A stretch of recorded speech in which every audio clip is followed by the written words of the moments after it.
मेरे प्यारे दोस्तों, आज का हमारा टॉपिक है रेनफीड एंड ड्राईलैंड एग्रीकल्चर। इसका पहला क्वेश्चन है, शुष्क भूमि कृषि से आप क्या समझते हैं? देखते हैं इसका आंसर। 750 से 1150 मिमी वार्षिक वर्षा के ऐसे क्षेत्र जहाँ शुष्क मौसम के कारण अपरिपक्व फसल सूख जाती है, जिसमें अर्ध शुष्क वे क्षेत्र आते हैं जहाँ फसलों के लिए 75 से 120 दिन का उचित वृद्धि काल उपलब्ध रहता है। इन क्षेत्रों में भी फसलों उत्पादन के लिए नमी संरक्षण विधियों का उपयोग आवश्यक होता है। भारी भूमियों में कुछ स्थानों पर जल निकास की व्यवस्था भी करनी पड़ सकती है। अगला क्वेश्चन नंबर 2, शुष्क खेती से आपका क्या अभिप्राय है? देखते हैं इसका आंसर। 750 मिमी से कम वार्षिक वर्षा के क्षेत्रों में संपन्न होने वाली कृषि पद्धति को कहते हैं। इस प्रकार की कृषि पद्धति मरुस्थलीय क्षेत्रों में फसलों के लिए 75 दिन से कम वृद्धि काल उपलब्ध रहता है। फसल के जीवन काल में फसल के जीवन काल में शुष्क मौसम के कारण अपरिपक्व फसल का सूख जाना इस क्षेत्र में सामान्य घटना होती है। इस प्रकार फसलों उत्पादन हेतु नमी संरक्षण विधियों का उपयोग इस क्षेत्र में अत्यावश्यक होता है। अगला क्वेश्चन नंबर 4, प्रभावी या प्रभावकारी वर्षा किसे कहते हैं? देखते हैं इसका आंसर। वर्षा के पानी का वह भाग जो पौधों के लिए उपयोग में आता है अथवा पौधों के द्वारा उपभोग किया जाता है, उसे प्रभावी वर्षा कहते हैं। इसे प्रभावकारी वर्षा भी कहा जाता है। अगला क्वेश्चन नंबर 4, टपक सिंचाई या ड्रिप सिंचाई प्रणाली क्या है? देखते हैं इसका आंसर। सिंचाई की यह विधि शुष्क एवं अर्ध शुष्क क्षेत्रों के लिए अत्यंत ही उपयुक्त होती है, जहां इसका उपयोग फल बगीचों की सिंचाई हेतु किया जाता है। टपक सिंचाई ने लवड़ी भूमि पर फल बगीचों को सफलतापूर्वक उगाने को संभव कर दिखाया है। इस सिंचाई विधि में उर्वरकों को घोल के रूप में भी प्रदान किया जाता है। टपक सिंचाई उन क्षेत्रों के लिए अत्यंत ही उपयुक्त है जहां जल की कमी होती है, खेती की जमीन असमतल होती है और सिंचाई प्रक्रिया खर्चीली होती है। टपक सिंचाई के निम्न लाभ होते हैं।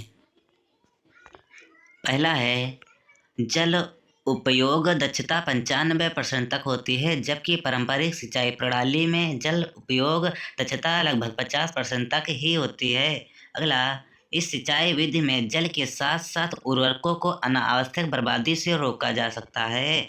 अगला, इस विधि में इस विधि में सिंचित फसल की तीव्र वृद्धि होती है, के फलस्वरूप फसल शीघ्र परिपक्व होती है। अगला, खरपतवार नियंत्रण में अत्यंत ही सहायक होती है, क्योंकि सीमित सतह पानी के कारण खरपतवार कम उगते हैं। अगला, टपक सिंचाई विधि अच्छी फसल विकास है तो आदर्श मृदा नमी स्तर प्रदान करती है। अगला, इस सिंचाई विधि में फसलों की पैदावार 150% तक बढ़ जाती है। क्वेश्चन नंबर 5, देखते हैं। जल निकास को परिभाषित कीजिए। जल निकास की समस्या के कारण तथा जल निकास की आवश्यकता का वर्णन कीजिए। देखते हैं इसका आंसर। भूमि पर पाई जाने वाली वनस्पति का जीवन जिस प्रकार पानी की कमी के कारण नष्ट हो जाता है, उसी प्रकार फालतू पानी भी उनकी वृद्धि व उनके जीवन को नष्ट कर सकता है। अतः फसल की पैदावार बढ़ाने हेतु भूमि की सतह अथवा अधोसतह से अधिक पानी को कृत्रिम रूप से बाहर निकालना ही जल निकास कहलाता है। जल निकास की आवश्यकता। नंबर 1, अधोभूमि में सख्त सतह का उपस्थित होना, जिसके कारण पानी नीचे की सतहों में नहीं पहुंच पाता व ऊपरी सतह पर एकत्रित हो जाता है। अगला नंबर 2, अधिक वर्षा वाले क्षेत्रों में जहां पानी की जल निकासी छोटे छोटे नाले या नालियों द्वारा सीमित हो जाती है। अगला नंबर 3, चिकनी भूमियों में जहां पर भूमि के द्वारा कम मात्रा में पानी सोखा जाता है और अधिक पानी की मात्रा ऊपरी सतह पर एकत्र हो जाती है। नंबर 4, ऐसे क्षेत्रों में जहां पर भूमि में जल स्तर ऊपर की सतहों में ही पाया जाता है। नंबर 5, लवड़ी भूमियों में हानिकारक लवड़ों को खेत से हटाने के लिए भूमिगत जल की निकासी की आवश्यकता होती है। नंबर 6, नहरी क्षेत्रों में जहां किनारे के खेतों में पानी निस्पंदन द्वारा एकत्रित हो जाता है। नंबर 7, जो भूमियां जल क्षरण से प्रभावित होती हैं, वहां पर कभी कभी जल क्षरण को कम करने के लिए जल निकास के रास्ते तैयार किए जाते हैं। नंबर 8, समतल भूमियों में कुछ फसलें पानी में 8 से 10 घंटे रहने पर प्रतिकूल रूप में प्रभावित होती हैं, अतः ऐसी अवस्था में जल निकास आवश्यक है। नंबर 9, वे भूमियाँ जिनमें फालतू जल शीघ्र नहीं निकाला जाता है। नंबर 9, वे भूमियाँ जिनमें फालतू जल शीघ्र नहीं निकाला जाता है।